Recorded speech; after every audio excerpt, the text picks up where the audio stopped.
Hi everybody, welcome to another video. Today we're doing the video that's been the most requested. Comparing and contrasting the Aaton LTR, XTR, XTR Plus, and of course the XTR Prod and Xtera.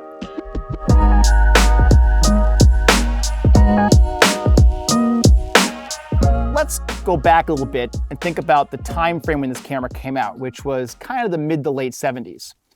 The Americans invented the sound on film camera in the 1940s, which of course became the now famous Oricon camera. But Crystal Sync came with the Eclair NPR, where Aaton inventor Jean-Pierre Boviala worked for many years before splitting off and doing his own thing. He took many aspects that made the Eclair NPR and eventually ACL successful cameras and turned them into something entirely new and unique for the modern filmmaker. The way Eclair invented the silence, the quietness, is that while you are entering the deterioration, you are slightly gliding.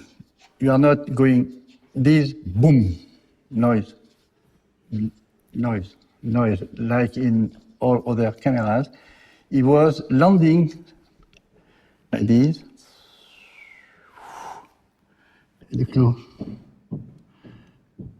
Okay, down, in, up, out, like this. So you only have this nice gliding noise, which is virtually noiseless. Voilà. It was a real revolution. There was a market for a smaller, quieter, lighter camera, making something that was specifically for the documentary filmmaker. And that's where he kind of developed the LTR series cameras. The camera on the shoulder and walking with that, with like a tiger, you know. There is a special dance, you know. You have to put your legs like this. Yeah, that is the trick. His first camera resembled the shape and concept of the later generation LTRs, but was a very different camera, much more modest and much more stripped down compared to what we see today. The original LTR is a 1970s camera, so when you think about these cameras, to think that they were designed a very long time ago. After the LTR came the XTR, which added mag drive, and that was the most critical aspect between the LTR and XTRs. The Plus adds a display, a little bit more of an advanced electronics package, including a 60 frames per second motor. And then of course the Prod is the all-new camera with all new electronics, all new movement, all new mirror shutter design, and the Xtera adds more benefits to the XTR Prod, like an 11-degree shutter and higher quality video assist.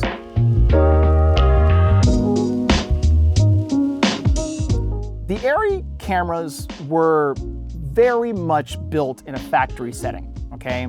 So every one of them is very similar. The differences are minor, little tweaks here and there, but they're very similar. The Aaton cameras are actually not. And that's one thing to learn about these cameras.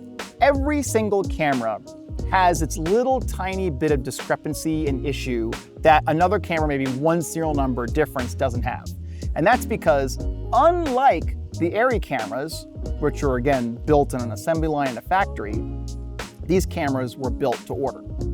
There were many attempts to have successful vendors in the United States promoting these cameras, but when things weren't working out very well for prior vendors, Boviala stepped in and Abel Cine became the largest vendor for Aaton cameras in the United States, which meant that any camera you would buy would have to go through them.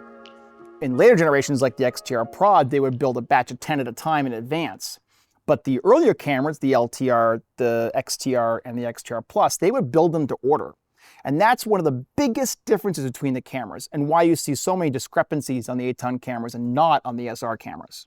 You may find a later generation serial number that is missing some parts from a serial number that may be a little bit older. And that's simply because someone modified cameras. And over the years, you see a lot of modifications being made, updates being made to lower serial number cameras that even higher serial number cameras don't have because they weren't even updated. So there's one major difference between the LTRs and the later generation XTRs, and that's the magazine drive. As you can see, the LTR has a mechanical drive system, and as you can see on this camera, it's got this magnetic wheel, right? This wheel is what's considered to be the mag drive. And that's the main difference between the, the original LTR series cameras and the XTR cameras. Is really just down to this. So the magazines aren't compatible with one another, and that's what separates the two cameras. The LTRs, for the most part, did not come with Super 16, though the vast majority of them were able to easily be converted to Super 16 if you can find the parts. And in today's world, it's very challenging. The cameras were developed with it in mind, similar to the SRs, but kind of like the SRs, the pull-down stroke doesn't cover the extra frame width on the Super 16 gate in all of the cameras. Sometimes they added flags to either side of the shutter so that it would cover the difference in the pull-down stroke. If you buy an LTR and you want Super 16, I would definitely buy a already upgraded Super 16 LTR because it'll take out all the risk of upgrading it yourself, which is very expensive to do and almost impossible today anyway. So if you want Super 16, buy a Super 16 camera. The other thing about the LTRs is that they mostly came with Aaton mount. An Aaton mount is an actual better mount than B mount from Arri. And that's because it's a shorter flange distance, which means that you can very easily use Nikon lenses. And that was the whole point that JP wanted. He wanted people to use FD still lenses on their cameras because they were so cheap. He didn't want people to go out and spend a lot of money on cinema lenses. It makes no sense. So the older Aaton mount is in a lot of ways a nice mount, especially if you have a standard 16 camera because there's so many cool lenses that can be converted. They do make lens mounts for these cameras. If you have an Aaton mount, it's pretty easy to actually buy them. There's a couple of brands out there that still have inventory. So converting isn't so bad if you have an Aaton mount, but there's a cost associated because you have to reshim the mount and you have to install the mount and you have to center the mount properly. So there is a cost involved. The other thing about these cameras is they're lighter weight and smaller than the later generation cameras outside of this very unusual hybrid over here. They're the lightest ones on the market and they're still pretty quiet. The difference in noise between these three cameras is very slim. So for documentary filmmaking, this thing kind of rocks. And a lot of them even have built-in light meters. Not all, but a lot of them do. So as we spin the cameras around, you'll see on the front, they do look different, right? So the Plus does have a different front housing on it.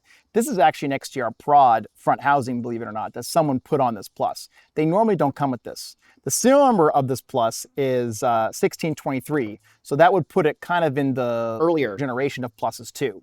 You will notice that the start-stop switch on the LTR is right here in the front, which is very common for almost all LTRs. They have it right there in the front. Some of them have a push button, which is kind of weird. This one has a swing switch. So one direction is run, one direction is test, and it has a spring back. Now, the other cameras generally have a slide switch like this. So one direction is test, one direction is run. So it's a little bit different in that respect. Even though these two cameras are about 1,000 serial numbers difference, they're pretty much the same inside. Same motor, same electronics. You know, they have the same metering system built in, same optical viewfinder. Look at this viewfinder. It's exactly the same, the viewfinder. It's just uncanny, you know? The older cameras have a narrower field of view than the later generation cameras. So you do need to think about that if the camera's modified to Super 16 and the optics have not been modified to Super 16. The ground glass doesn't come out on any of these three cameras. The LTR, the XTR, or the Plus. The ground glass can't be removed. Only the XTR Prods and the Xteras. So that's another kind of bugaboo. So you're stuck with whatever frame lines you've got with the ground glass. That's it. You can't do anything about it. Now, if you look on the inside of the camera, you will of course see the gates look identical, and that's because they are. Because almost all of the Super 16 upgraded LTRs all have the same exact gate. They just bought a gate from Aaton and put it in the camera, or the camera is modified at Aaton as well. The handle's different on this because someone put a prod handle on it. You know, the front housing's different because somebody put a prod housing on it. Okay, fine. The Plus has a cute little display on it, but the display doesn't do much. It's a countdown display, and it also tells you what frame rate the camera's running at. Whoop-de-doo. all of the settings are still on the side of the camera. So on this camera, the speed is in the back, and what you're going to get for your meter ISO is in the side. So it's like the same exact board. And that's crazy that 1,000 serial number difference, you get almost exactly the same camera outside of the mag drive. And the frames per second is also something to think about because the 54 generation cameras came out a little bit later. And once you get into the 54s, you start to see them becoming XTRs, right, with the mag drive. You start to see them shift in that direction. And so, you want to buy a mag drive camera. You do not want to buy a non-mag drive camera because there's way more accessories for mag drive cameras. This camera was actually a custom order from Aaton. You can tell because it has a higher serial number than this Plus does, which is insane, but it's also very typical. You find cameras all the time that have way higher serial numbers, that have really old parts, and you find cameras all the time that have way low serial numbers that have a lot of new parts. These two cameras are probably inside identical, but the interesting thing is that this one doesn't have a display. It has the hole to hang the display, but it has no display. Kind of weird. Has the same viewfinder, has the older handle. Why would it have an older handle? What the heck, right? Doesn't make any sense. But if you turn them around, you will see both these cameras have the Tunnel of Love video assist system. This is very, very critical because without the Tunnel of Love, you can't put a very good tap on it. So my guess is whoever ordered this camera wanted to have a higher quality video assist. So they wanted to have this front housing on the camera and they probably did not want to have a display hanging off. So this is a very unusual camera, but a good example of some of the customization that Aaton did. The LTR cameras generally don't come with any of the optics required to make a video assist work on them, which makes them really challenging to kind of upgrade and be more modern with video assist. The option R is what they usually come with as an assist system. And option R is an optic that goes inside the camera that gives a beam splitter output towards the back of the camera, right where the battery goes. So it can become a real problem to do a video assist on the LTRs. And if you find a camera online that has this cover, there's a good chance it also has the built-in beam splitter. And that's what you need to have a really good video tap, like our narrow gauge films video assist that we have on this XTR. There were some aftermarket handle taps, but none of them are very good, and upgrading them to HD is very difficult. But for the original LTRs, the only real taps that exist are AZ Spectrums and Visual Products. And where it's true the Visual Products tap is very, very nice, they're both not as good as what you can do with the Tunnel of Love system because you have more control over the optics and you have more space to put that in. And so I always tell people, if you have an LTR and it doesn't have a video assist, good luck, right? You're gonna be spending a ton of money, and is the value worth it? You will also notice on the LTR that there are no rails. So there's a rail adapter that goes onto the LTRs. There's different versions of it, of course, that allows you to thread rails on, but they don't have a rail system stock, which kind of sucks. The concept was, hey, I'm shooting documentary. I'm going to manually run my lens anyway. I don't need rails or motors or any of that stuff. So make the camera as light as possible. Let's get rid of the rail system. But as you can see, the Plus and the XTR Prod both have internal rail systems. And so does my original XTR over here. It's very popular. In fact, at about 1,600 serial number range, they started doing on all their cameras. So that's a pretty big deal to have rails internally in your system. Now, these are special rails. They're threaded on, but they actually have a taper on them, so they lock into place. They don't just thread on and use the threads. That taper holds it in place so you can't wiggle the rail system. And now down to the big daddies, the Plus versus the XTR Prod. These cameras could not be further apart. They really could not. They are entirely different cameras. Panavision bought a 40% stake in Aaton in the early 1990s and co-developed the XTR Prod, which is why it looks and works more like a commercial camera.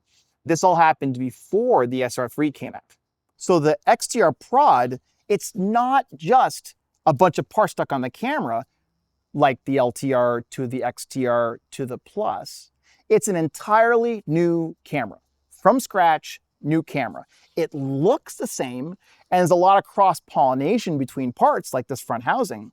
But if you were to take the internals of this camera and try to put them in this camera, they would not fit believe it or not, the actual mounting provisions for the movement are different on the XTR Prod.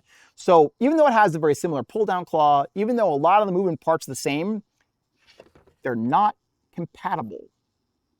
So you can see the provisions for mounting the lens mount housing are the same from the XTR Prod and the earlier XTRs. However, they do not fit because it's a tiny variance, and that's enough to make it not work. So the XTR Prod is a different camera. It is specifically designed from the ground up to be the workhorse commercial camera for the film industry. All the old cameras use what's called biphase motor control, which is an analog system. It uses a bunch of transistors to fluctuate the coils of the motor.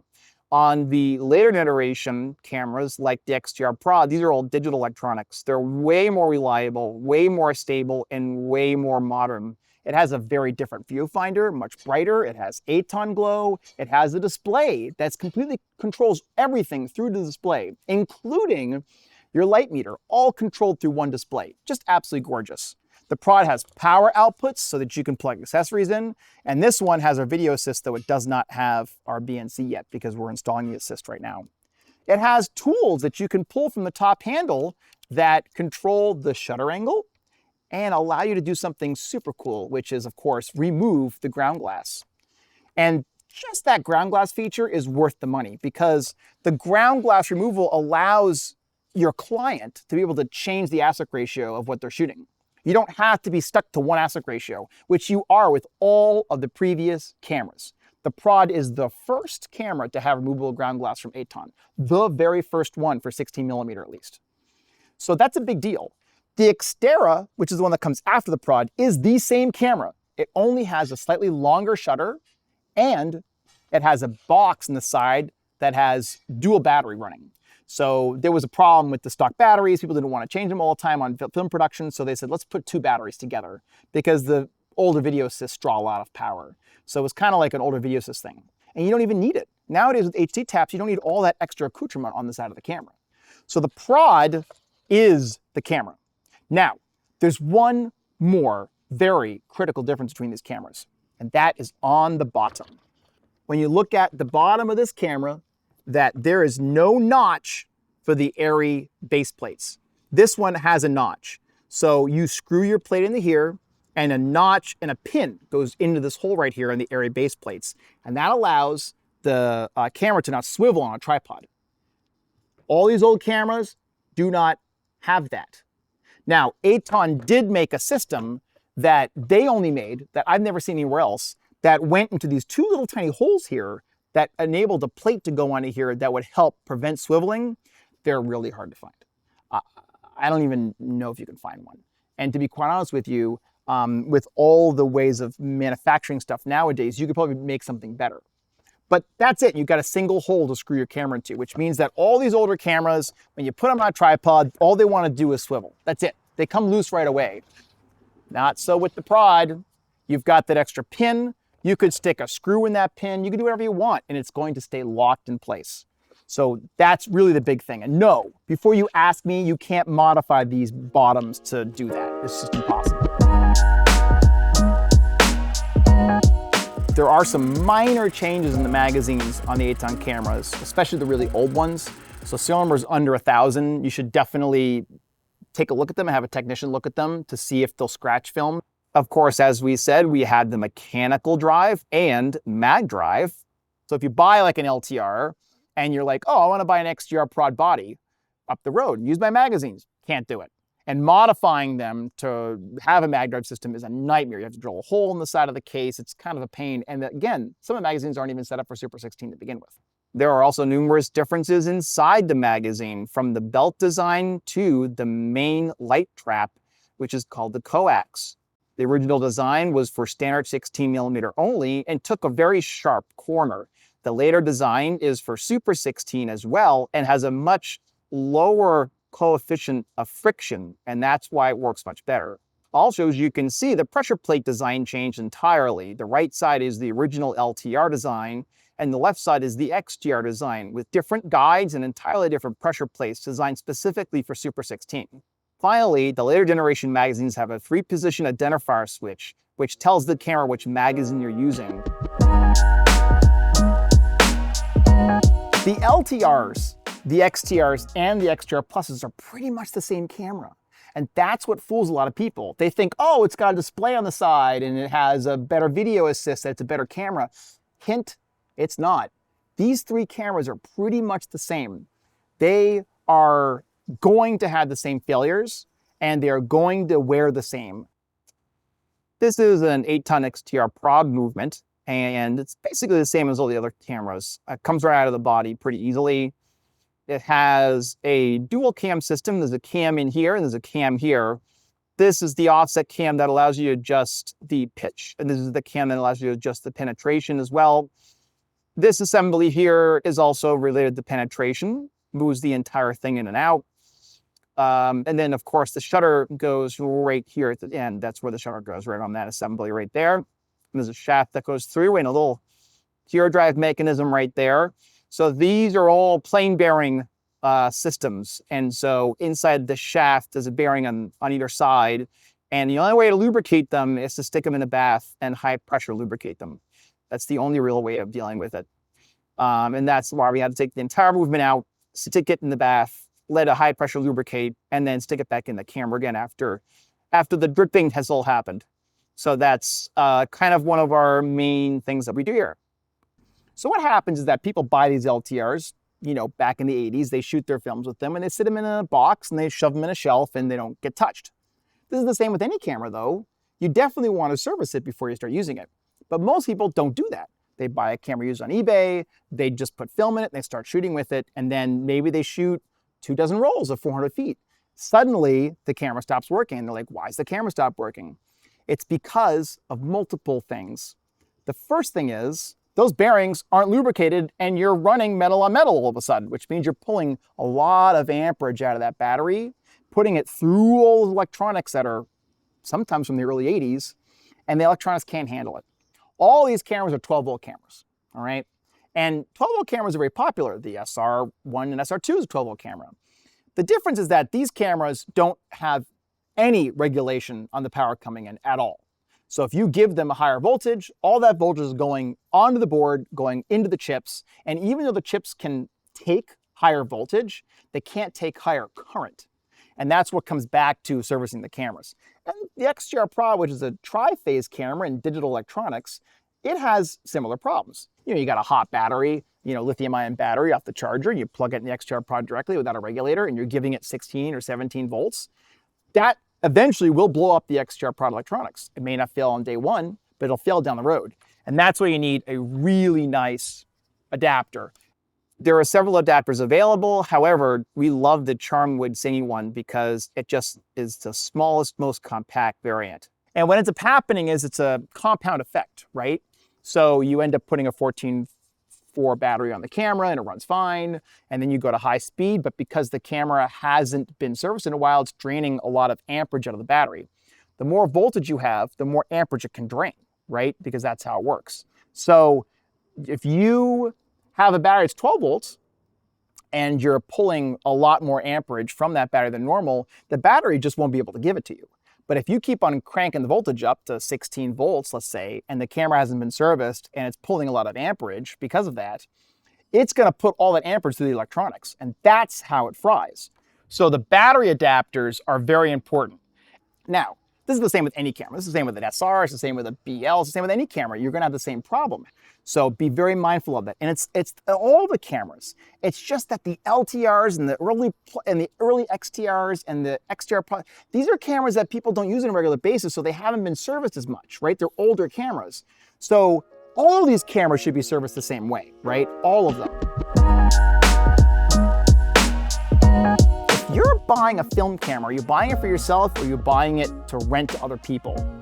And that's the big thing you have to ask yourself before you buy anything. Am I buying this because I'm gonna put myself out there on commercial shoots, or am I buying this to shoot my own personal projects with no intentions of doing commercial shoots? You may save a couple dollars up front buying a Plus or buying an LTR or buying a regular old school XTR. You may save a couple bucks, but in the end, you're gonna be selling it because you're gonna want a prod. And that's the problem. That's what I keep on telling people. If you can get an LTR for peanuts, if you can get an LTR for $4,000, go for it, right? If it's your personal camera, don't worry about it. But the problem is the prices are so inflated right now, and they're probably going to be inflated for a lot longer, that the extra $5,000 or $8,000 it costs between a Plus and a Prod makes sense to buy the Prod. It just makes sense. There's no value to spending a little less money on an XTR Plus when it's going to be your A kit. It's going to be your baby, right? This camera. And you're going to want to rent yourself out, and you're going to rent the camera out. And that's a big deal. LTRs under serial number C1000 are probably worth between $3,000 and $4,000. Doesn't matter if they're Super 16 or not. And that's because they're a risk, a very, very high risk. So that's one thing to think about. And because they're so old and because of the magazine design, there's a lot of things about them you want to kind of stay away from. If it's a personal camera and you're okay just shooting with yourself, perhaps an LTR may work for you. Don't buy anything for more than $4,000. The original XTR isn't worth a lot more money. You may find them as mostly Super 16, but most of them don't have the Tunnel of Love video assist system, and they're really the same camera as the LTRs, but with a mag drive. So I would say an XTR is worth maybe $5,000 or $6,000 at most. The Plus is the same camera as the original XTR, same exact camera. So why would it be worth more money just because it has a little display on the side? Makes no sense to me. They're both 54 frame a second cameras. They both have the same motor, the same board, the same optical viewfinder. What's the point of spending more money on a Plus? So Plus should be worth the same amount of money as an XTR. Should be worth between $6,000 and $8,000 at max. And right now there's one of these for sale for $8,000 right now, but it does not have a PL mount. It has a ATON mount. So that could be the reason why it's not selling for $8,000. But it's worth about $8,000 in my opinion. The Prods, the Prods kind of vary, right? So you could start a Prod at 16, 15, 16 right now is for like 2 magazines and a body with, maybe a battery adapter, and that's it, right? And then it will go all the way up to about 20,000 with a HD video assist and batteries and a battery adapter and 3 magazines and an extension viewfinder and all other stuff, right? So the kits kind of range. But I think that the value proposition for young filmmakers really comes down to what you are doing with the camera. And again, if you're just going out and having fun with the camera and you just want to shoot for yourself and you don't care if it's Super 16, original LTRs are great. Bring them on in. Let's get them serviced for you. Let's get you a battery solution that's not going to blow your camera up, and go have fun with it. But if you're going to go ahead and use this camera for commercial stuff up the road, don't bother. Save your money, buy a real camera. The XTR Prods will hold their value. The tri-phase motor system is way better. The electronics are way better. They are not going to fail like the LTRs are. And from my experience servicing LTRs, XTRs, and Pluses, and the range of cameras that are in the Aaton group, including the 35-3 and the A minima, these are the only ones I see problems with, electronics. The only cameras I have major problems with are these cameras. Everything else, no problems. Even the 35-3s, even they have older electronics, they work totally fine. These have problems. And that's why you really need to be careful what you spend money on, right? It's your hard-earned money. And I don't want you to go out and blow a ton of money on these cameras to find out that, oh my gosh, I spent $4,000 in a body and I dropped it off to Tyler and it's gonna need $4,000 worth of work. It's not worth it,